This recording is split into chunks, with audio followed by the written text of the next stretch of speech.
Welcome to Nevada. So we are over the next 4 days going to be doing a little bit of a road trip across what is known as the loneliest road in America. So in 1986, Life Magazine dubbed Highway 50 across Nevada the loneliest road in America because it had no points of interest, and they advised any of the travelers that they need to have survival skills if they're going to be making it across that highway. So we have two missions for the next few days. Number one, survive. And number two, find a few points that are actually interesting for you guys to watch. Absolutely. And our first stop is right here at, what's the name of this fort again? Fort Churchill. Fort Churchill State Historic Park. There we go. So we will show you a little bit around, and I think it's going to be pretty cool.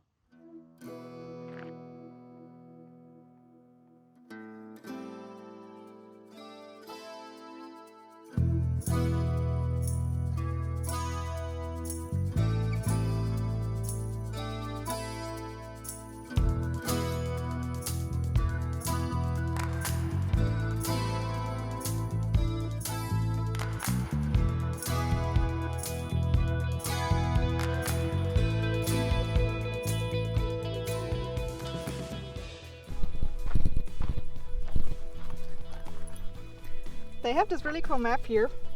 So we're right now here at the visitor center, and our plan is to go kind of down here into like the ruin area and check that out. And then we're gonna go and take the nature trail, and that is like right here by the Carson River, and it's beautiful. There's like fall colors all over the place because it's one of the few areas that actually has waters. So this is, I think, gonna be such a neat spot, and I think definitely a point of interest.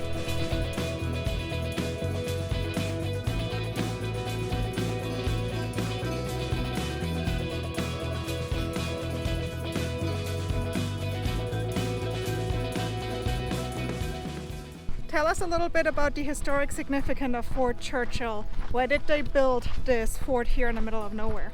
Yeah, so in 1860 they commissioned the fort. By 1861 it was complete, and its primary purpose was to protect the settlers in the area, but more importantly, according to the government, it was to protect the Pony Express route. Now, Pony Express route is a pretty cool bit of history in and of itself, and actually Highway 50, the loneliest road, is an actual Pony Express route that they used. So that was the main purpose, but it only lasted for about 9 years, because in 1869 they closed up the fort for good.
first lunch? Yeah, definitely. I'm hungry, and then we can go explore. Okay. Love sandwich, right? Yeah, so I gotta do the eggs.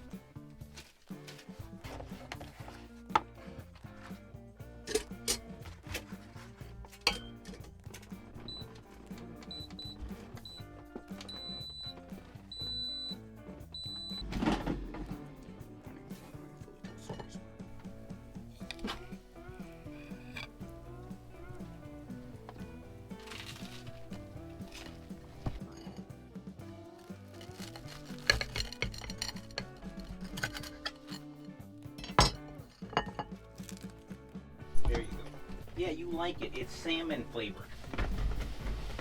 She only wants the real salmon. Alright.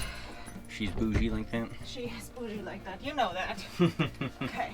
Maple, you're gonna come on 2 quick hikes with us. Yeah. We're gonna go to Hidden Cave. And then we're gonna go to Grams Point. Yeah. And they are geologically really interesting, and I know you love that. You have an appreciation for geology. Mostly peeing on rocks, but you know.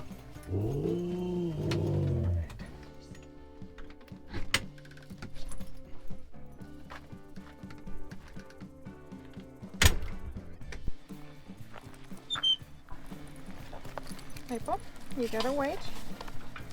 Wow, it's a lot. Out of space almost.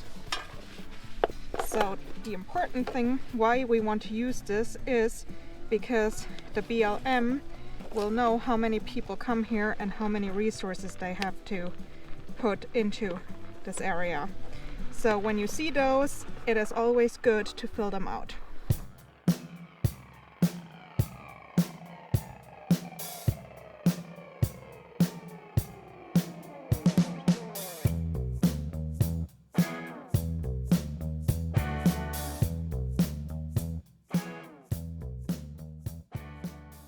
So cool, the formation of these rocks. It is so cool.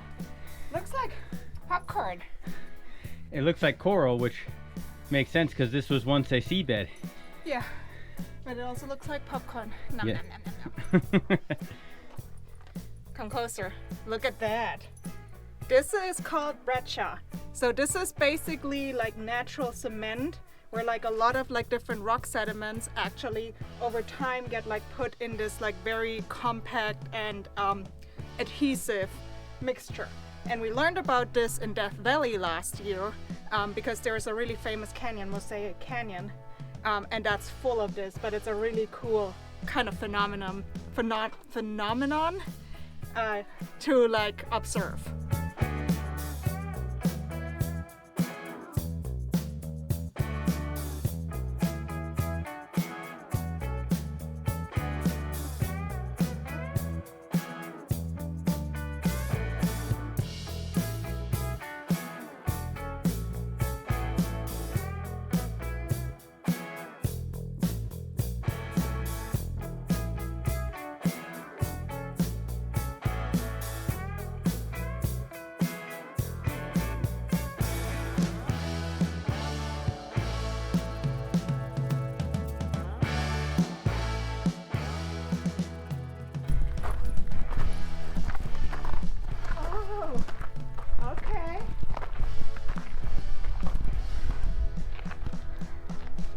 Okay, so apparently there are some red pictographs in here, but it does say that they have been partially destroyed by modern vandalism. So let's go and check out if we can find some. But also, when we see any pictographs or petroglyphs or anything, we do not want to touch them because the oil on our fingers actually can damage them. So you just want to take a look at them. Don't ever touch them.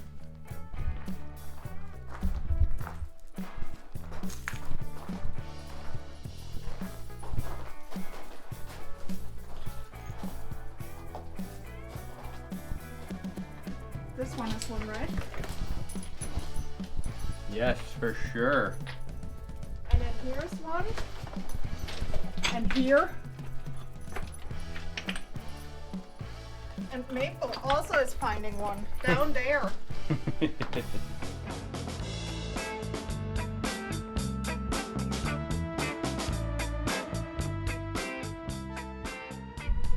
So this is actually a type of petroglyph. It's called the pit and groove, and it is the oldest type of petroglyph here at Grimes Point, and it is as old as 7,000 years old, which is super old, older than the Great Pyramid at Giza.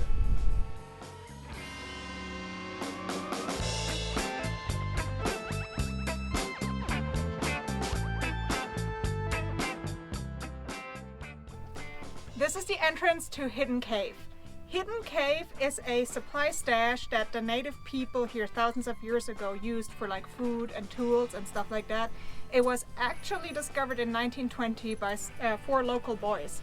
And we can't go in there because we're not here at the right time. You can only go in here if you go on an official tour. They provide them for free every second and fourth Saturday, and they start at 9:30 at the Churchill County Museum. So if you want to like join that, you go there and then you can just go into the cave and explore it.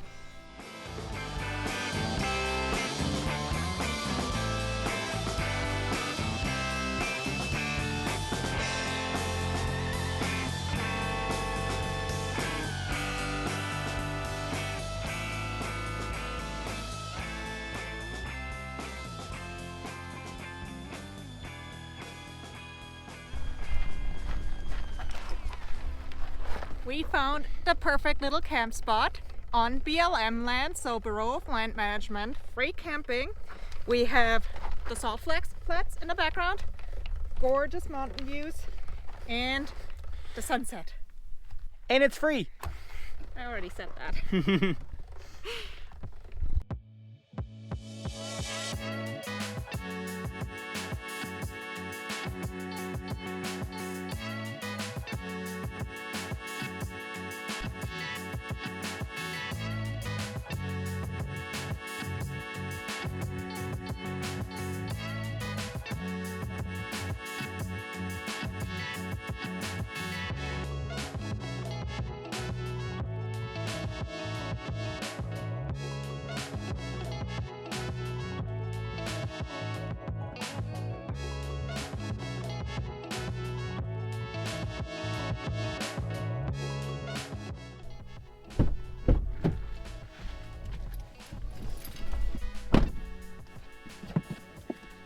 Hello again.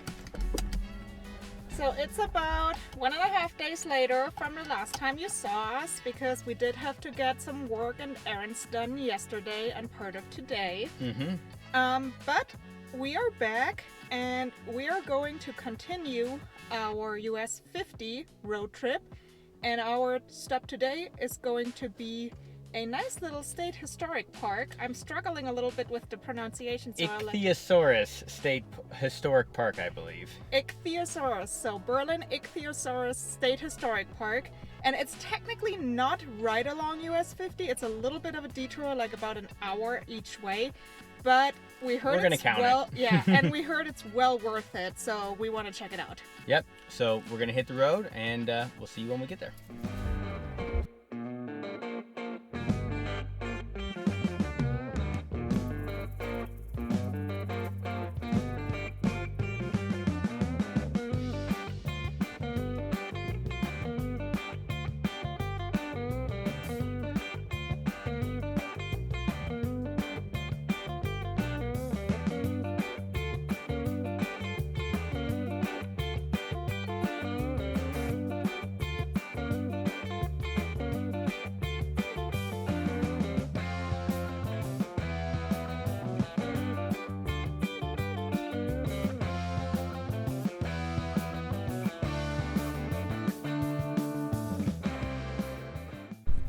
We made it to the Berlin Ichthyosaurus State Park. Not State Historic Park like we said earlier, but the name suggests the 2 different elements of this really cool place. So Berlin is the name of the mine that's here and the little ghost town, and it is super, super neat. There are a bunch of old buildings, the old mill, blacksmith, machine shop.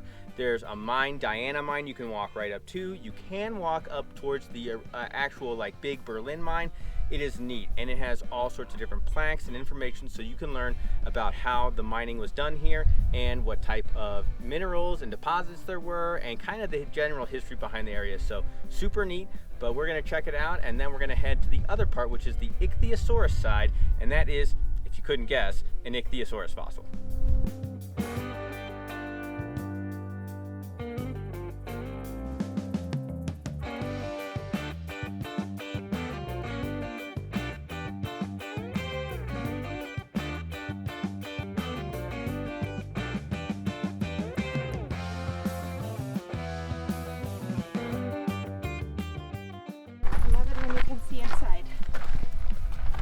Mrs. Kate Phillips' home. So let's learn about her. So she opened a boarding and lodging house. Oh no. All right, scratch that. So this is her home before she moved to Ione and opened a boarding and lodging house.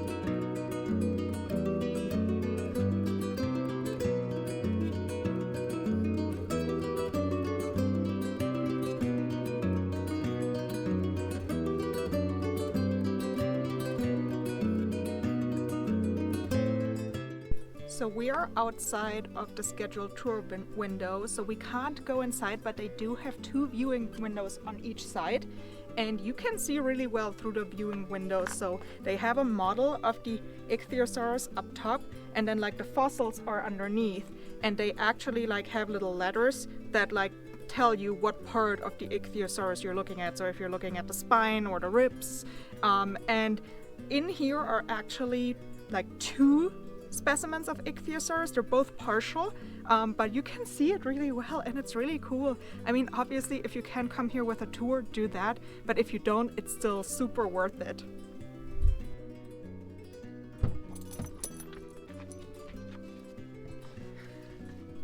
Okay, so a little bit of a random recommendation here, but there is a vault toilet in front of the building if if nature calls. I would recommend to check it out because they have some funny dinosaur comics in that toilet, so that was kind of a funny touch, and I liked it.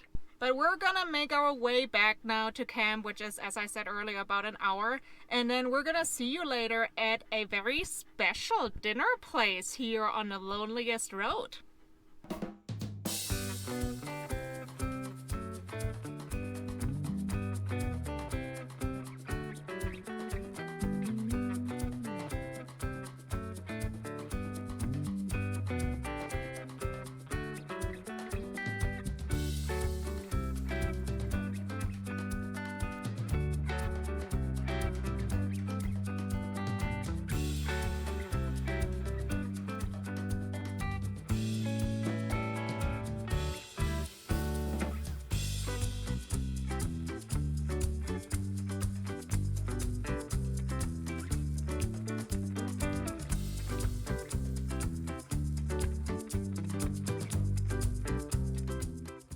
Dinner is served. And it looks delicious. Oh my gosh, I got a Western cheeseburger, which looks pretty good. I got a bacon cheeseburger, and we are here at one of the most iconic stops along the Loneliest Road, Middlegate Station. Yes, it was originally a stop for the Pony Express where they could change out riders or horses depending on what they needed.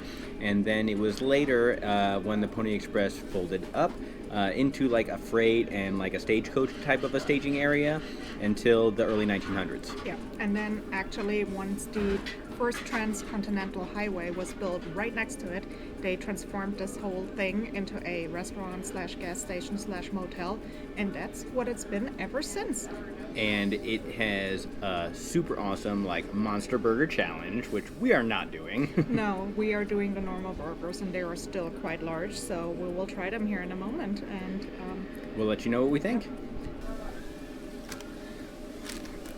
It's a big burger.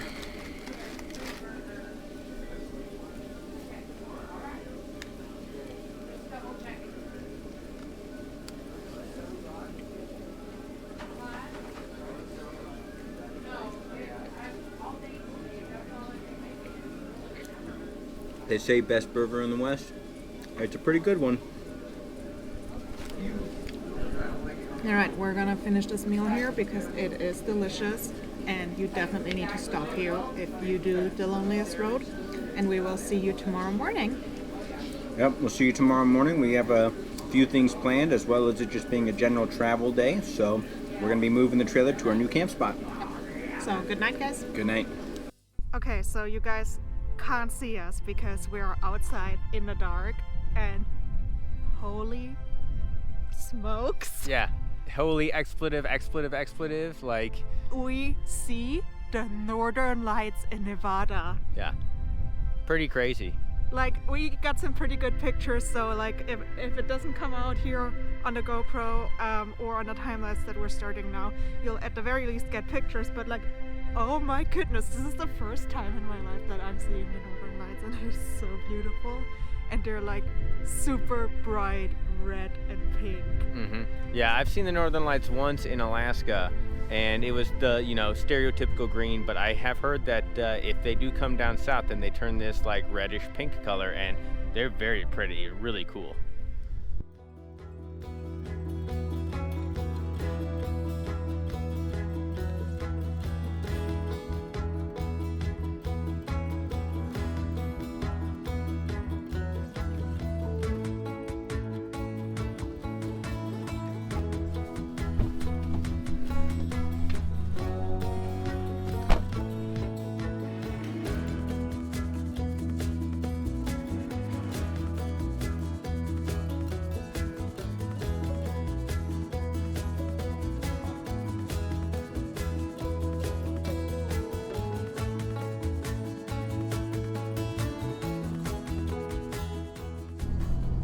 So next stop here today is a roadside attraction.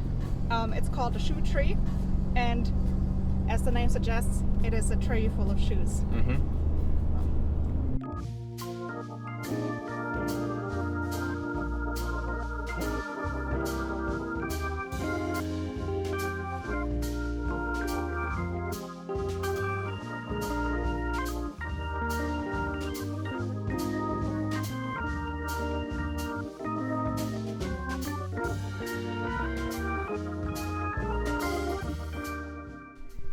All right, Eric, famous shoe tree. You've read up on the lore, so enlighten us, please.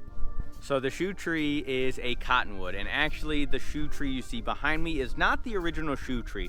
The one that was the original was cut down in 2010 by some vandalism, and it was a big news story, and they even treated it kind of like a celebrity death in Nevada.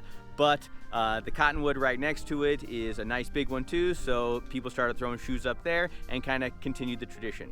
But the legend goes, and there are some variations because no one knows the truth, but sometime in the 70s probably, a married couple coming from Reno decided to pull off on the side of the road and throw their shoes up into the tree. Whether it was an argument or how I like to think, they were throwing their old shoes over and starting their new life together.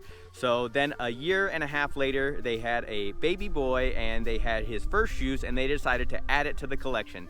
Since then, other people noticed what was going on and started adding to the collection, and it became the most popular shoe tree out west.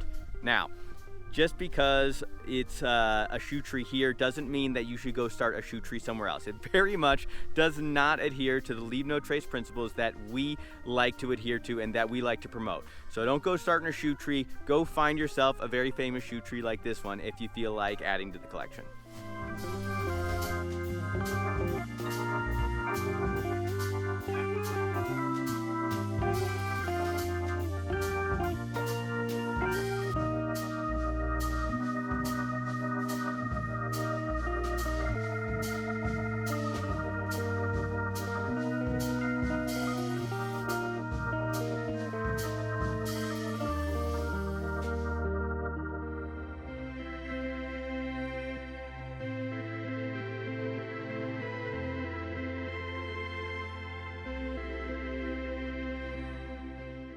The shoe tree was cool, and that was our first stop, but our second stop before making camp is the Hickison Petroglyph Interpretive Trail, which is a super neat little 2-mile trail with petroglyphs along it, as it obviously the name suggests, and it's perfect for Tinkerbell and Maple, so we got both dogs with us.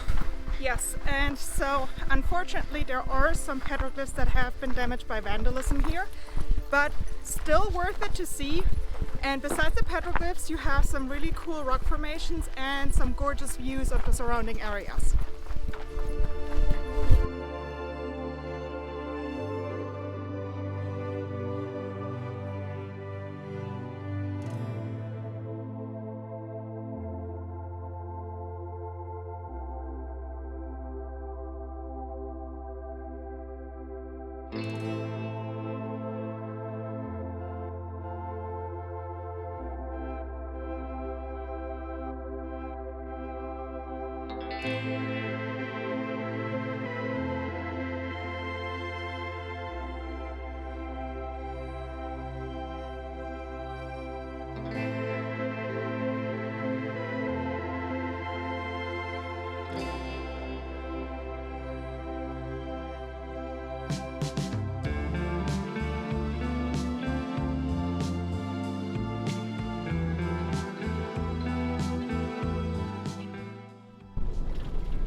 On the way to our camp spot tonight, which is by a hot spring.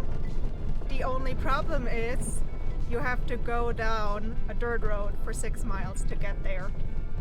Yeah, it's definitely not fun going further than like a mile on a dirt road, and you know, since it's our camp, it's not going to be too bad, and the fact that it's by some hot springs, I think it's going to be worth it.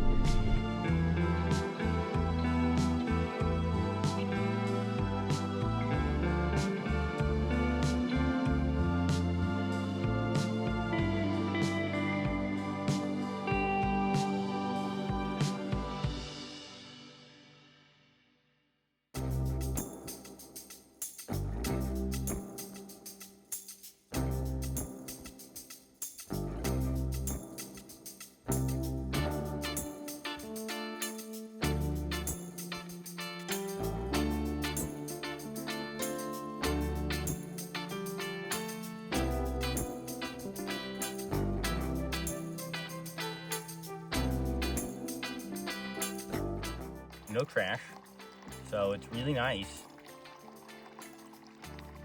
and I just hope that if people see this and come visit, they don't trash it, because that's my nightmare.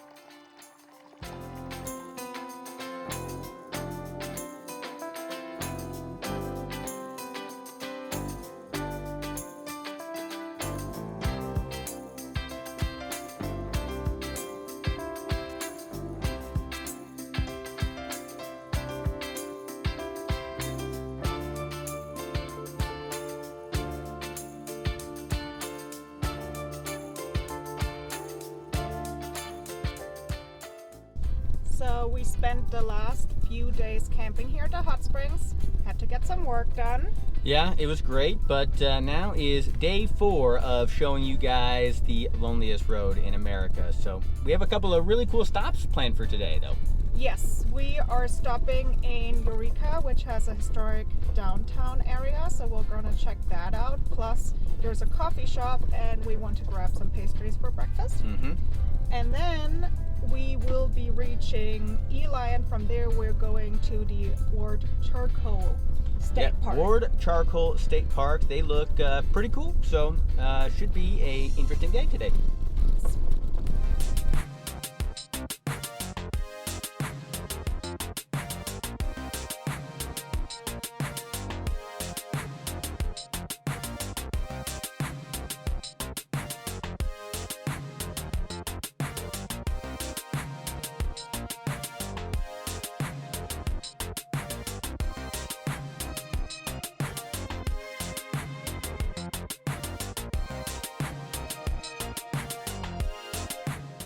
We arrived in Eureka, Nevada. Yes, and they call themselves the friendliest town on the loneliest road, and seems to be pretty true. Yeah, so far can confirm. They also used to be the second largest town in all of Nevada due to the mining boom. They had 9,000 inhabitants. Yes, and they are down to only 600 now, but they are also known as one of the most well-preserved mining towns in the entire West. And that's pretty cool. That is pretty cool. So we started our day off here with some coffee and breakfast at the Eureka Depot. And they also have a nice little walking tour on their website that we're trying to follow to see some of the historic buildings. Yes, so stick around and we'll show you what it's all about.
So these are the Ward charcoal ovens. They made charcoal for the smelting of the local ore, which was mostly silver, but a couple other things too.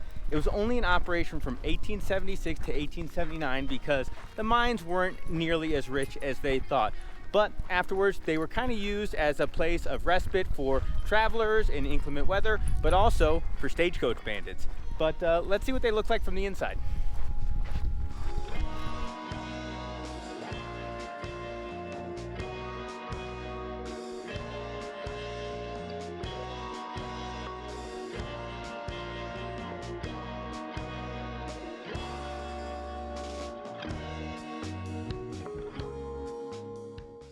Pretty big. Very big. Like, it doesn't feel as big from the outside. After the ovens, you can actually take a hiking trail that leads you right to the lime kilns that were used to make those ovens. And then if you go a little bit further, you will walk along a creek and it's just super pretty, super lush. Yeah, really, really great. Definitely highly recommend taking the short little hikes afterwards to explore the area some more. But this was our last stop on our journey down the loneliest road in America. So we did have 2 missions. Yes, our mission number 1 was survive. And I think we managed obviously that. And you know, it's not really a big deal to survive anymore. Yeah, I don't think so maybe, you know, like back when there was like, you know, no GPS, no internet and that type of stuff, it was a little bit tougher. But like nowadays, you'll be fine. You can, you know, like fill up on gas and groceries, and then like there is like enough service along the way. Just download some offline maps and you'll be fine. Yeah, absolutely. And our second mission was to find some point of interest. I think we succeeded pretty well on that one. Yeah, I mean, like this road is so rich of history. You have the entire mining history, you have the Pony Express, you have the Lincoln Highway, and it's just like really, really cool. Definitely highly recommend if you're into history at all. And it's just really beautiful. Absolutely. And you know, we can't guarantee that you're going to be as lucky as us and have like a really great Northern Lights experience. I mean, like, what the heck? Like Aurora Northern Borealis, Lights right? in the desert, like core memory for me. I'm still mind blown. Yeah. So even though we can't guarantee that, I would pretty much guarantee that you're going to have a great time exploring the sites. And we didn't even hit all of the main points of interest. There are a ton more things to see along this road, and you'll have every opportunity if you come explore it yourself. Yeah. But if you made it this far in a video, you know what to do. Yep. Hit that like, hit that subscribe, and the bell for all the notifications on our upcoming adventures. Yep. And we will see you in the next video. We will be in Utah. See you guys in Utah.